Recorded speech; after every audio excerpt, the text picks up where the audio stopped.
हमारा मुकाबला Bharatiya Janata party RSS से। हमारे सामने कौन आ रहा है कौन नहीं आ रहा है, हम इसके ऊपर की कोई न कल परवाह किए, ना आज और ना आइंदा करेंगे।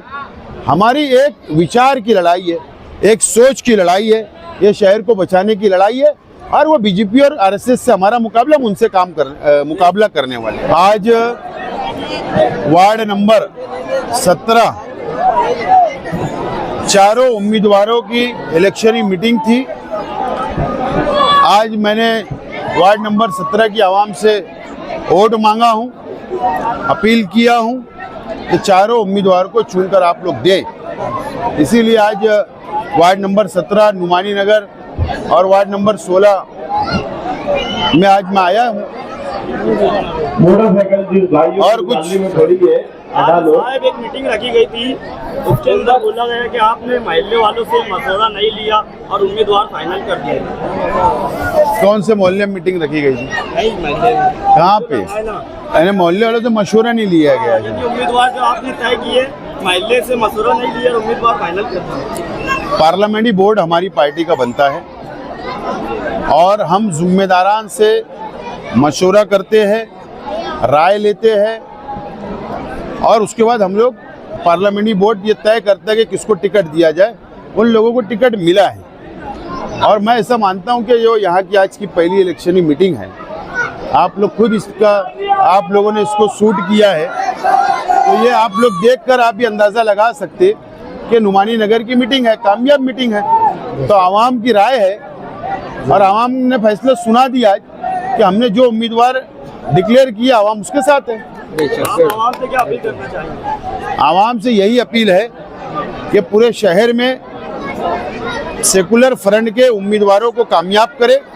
इस्लाम पार्टी और समाजवादी पार्टी का जो अलायंस हुआ है, जो गठबंधन हुआ है, उनके जहां भी उम्मीदवार रहेंगे आवाम ने उनको वोट देना चाहिए, कामयाब करना चाहिए।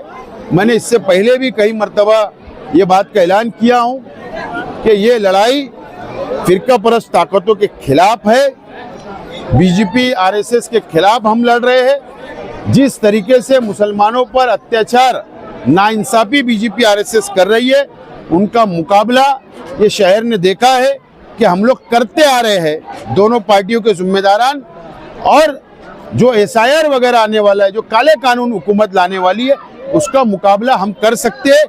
इसके लिए शहर की आवाम ने हम लोगों को मौका देना चाहिए। सर, इसी वार्ड के कारपोरेटर ने आज आपकी मुखालफत की है, इस मामले में आप क्या कहोगे सर?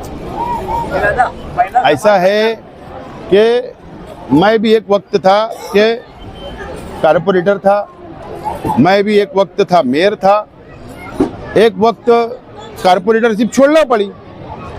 तो हर वक्त इंसान का नहीं होता है।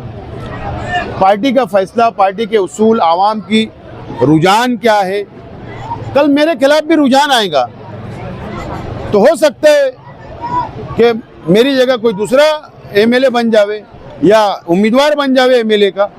तो ये डेमोक्रेसी है, जमहूरी मुल्क है ना। तो ये तमाम ही चीज़ें हिंदुस्तान के अंदर होती है और ये शहर में भी होती है और आज से नहीं, आज़ादी के बाद से हो रही है और आगे भी होती रहेंगी। वार्ड नंबर 17 में ऐसा सुनने में आ रहा है कि अब्दुल मालिक उम्मीदवारी करने वाले हैं। हमारा मुकाबला भारतीय जनता पार्टी आरएसएस से। हमारे सामने कौन आ रहा है कौन नहीं आ रहा है, हम इसके ऊपर की कोई न कल परवाह किए, ना आज और ना आइंदा करेंगे। हमारी एक विचार की लड़ाई है, एक सोच की लड़ाई है, ये शहर को बचाने की लड़ाई है। और वो बीजेपी और आरएसएस से हमारा मुकाबला, उनसे मुकाबला करने वाले हैं। जैसा कि सर हम एसआईटी के टाइम में देखे थे, आप हारने के बाद में भी जो आपको वोट दिए नहीं दिए उनके लिए भी आप शाना बशाना खड़े थे। अब ये जो एसआईआर आने वाला है, तो इसके लिए आपके माइंड में क्या है कि वोट अगर कोई देता है नहीं देता है तो वैसे ही शाना बशाना आप खड़े रहोगे या नहीं? ये कोई सवाल ही नहीं है मेरे हिसाब से। ये मेरा शहर है, ये मालेगांव की आवाम का मैं खादिम हूँ, एक छोटा सा, और मैं उनके लिए काम करता रहूँगा।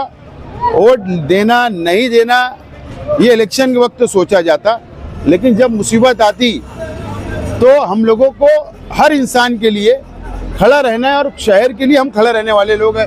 हम वार्ड वोट नहीं दिया वोट, ये सब नहीं सोचते। उम्मीदवारों की अगली फहरिस्त अगर डिक्लेयर हो सकता है कल या परसों में दूसरी फहरिस्त डिक्लेयर हो सकती है।